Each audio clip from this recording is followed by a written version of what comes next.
The central bank released its roadmap for 2019 this morning. Now, the roadmap was delivered by the Governor of the Central Bank, Indrajit Kumaraswamy. The central bank in its process for introducing a superior alternative to the USD-LKR reference rate for the benefit of all stakeholders, including foreign investors. Foreign reserve management activities of the central bank will continue to be based on an SAA framework, ensuring adequate levels of liquidity. The government hopes to keep the IMF program on track this year. The central bank will introduce a broad-based policy on employment of expatriate staff, considering the needs for external expert contribution. The central bank intends to establish a new regulatory framework to ensure that treasury operations of licensed banks are carried out prudently and in line with international best practices. Fit and proper assignment criteria for appointment of directors, CEOs, and key management personnel of banks will be further strengthened. Initiatives are currently being taken to resolve the remaining distressed companies. To improve currency operations and processes, the construction of a new secure storage facility has been initiated at the Center for Banking Studies premises in Rajagiriya. With the view of enhancing transparency and tradability in the secondary market, measures will be taken to introduce a new primary insurance system of treasury bills. Amendments will be introduced to the local treasury bill ordinance and registered stock and security ordinances. How are we to meet the $1 billion maturing sovereign debt expected within the next couple of days? As far as the sovereign bond repayment is concerned, there is a carryover of about $650 million US dollars. In terms of the Hambantota money and the term loan from China. Yeah, the former governor has said that the dollar will go up to 200 rupees by April. What do you think about it? One thing is, it's very difficult to predict or forecast what's going to happen to the dollar. I would be very disappointed if it did.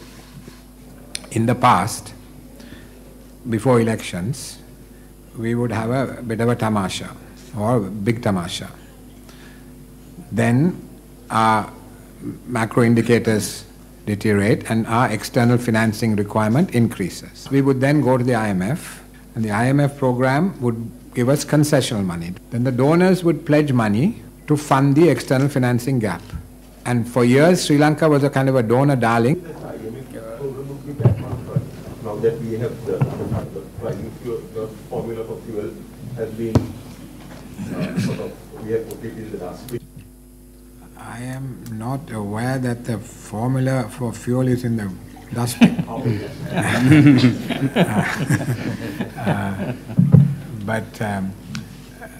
It may be adjusted, but the basic principle is to have full cost pricing. How optimistic are you for the upcoming budget, especially in light of developments in November? Well, I don't know whether I'm optimistic or pessimistic, but I hope the government will be realistic. How much? Governor, බැඳුම් කරන්නෙකුතු සම්බන්ධයෙන් ව්‍යවහාරික විගණනය forensic audit එක ප්‍රමාද වීම සම්බන්ධයෙන් ජනාධිපතිතුමාගෙන් චෝදනාවක් එල්ල වුණා මේ ප්‍රමාදය සිදු වුණේ මහ බැංකුව පැත්තෙන්ද? අත වශයෙන්ම මේ ප්‍රමාද වුණේ නැහැ. මේ ඒ කියන්නේ දැන් ආරම්භ වෙලා තියෙන්නේ. මම ඉංග්‍රීසි කියන්නද? We have kept the Secretariat informed. Appointed consultant procurement committee and the TEC have been extremely careful. As I said, if there's even a little bit that is wrong in this process, it can be challenged in court and then we start all over again. So this is why it has taken a long time.